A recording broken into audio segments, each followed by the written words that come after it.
कि 1980 में 10,000 का विप्रो लेते हैं तो पता नहीं उसका कितने हंड्रेड्स ऑफ क्रोर्स की वैल्यू हो जाती, या HDFC बैंक का IPO में ले लेते तो क्या हो जाता, या इन्फोसिस ले लेते तो क्या हो जाता। ऐसा सब बहुत सारे एग्जांपल्स लोग देते हैं।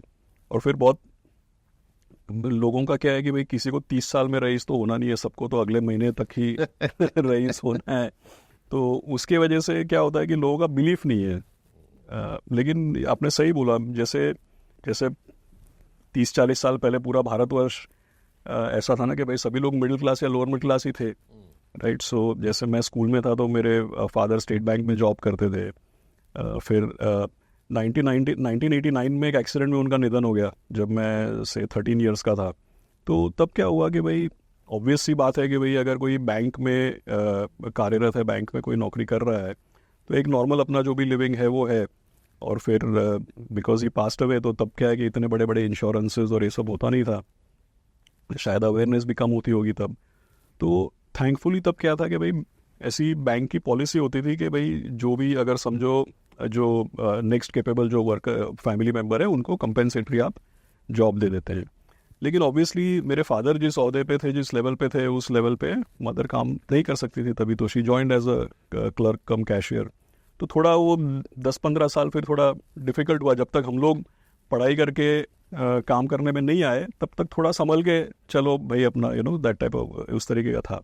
लेकिन जो आप बता रहे हो वो बहुत ऐसा वाकई में हुआ था कि लेट 90s अर्ली 2000 में, तो समझो मेरे पिताजी के जाने के 12-15 साल के बाद वाकई में हमारे घर में ऐसा डॉक्यूमेंट्स और फाइल मिला था।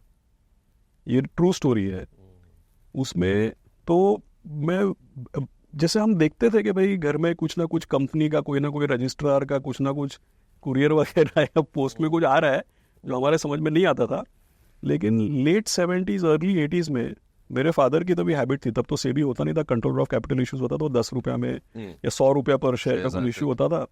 तो वो 100 रुपये पर शेयर है तो भाई 1000 रुपये का एप्लीकेशन लगाते रहो, ऐसा मेरे फादर करते थे तब।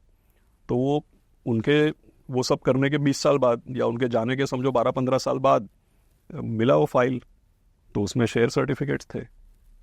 तो पहले जो चीज़ें कुछ हज़ारों रुपये में लगाया होगा, उसका 15 साल के बाद समझो उसमें से आपको Reliance industries, state bank of India, hero Motors, अभी मुझे अच्छे नाम सीमेंस, मुझे अच्छे नाम याद है, कुछ डट्स भी होंगे उसमें, राइट। लेकिन ये सब नाम निकलेंगे तो ऐसे मतलब कई साल बाद हमको पता चला कि भाई हमारे पास तो पैसा था मतलब। तो अभी भी मेरी मदर मतलब वो पोर्टफोलियो रखे हुए हैं मतलब। हाँ, तो उनको जब जैसे ट्रेडिंग वगैरह तो अलाउड नहीं है उनको भी, लेकिन जैसे है वैसे रखे हुए हैं पोर्टफोलियो। तो मैं बोलने का मतलब ये है कि मैंने अपनी आंखों से देखा है कि भाई ऐसा होता है।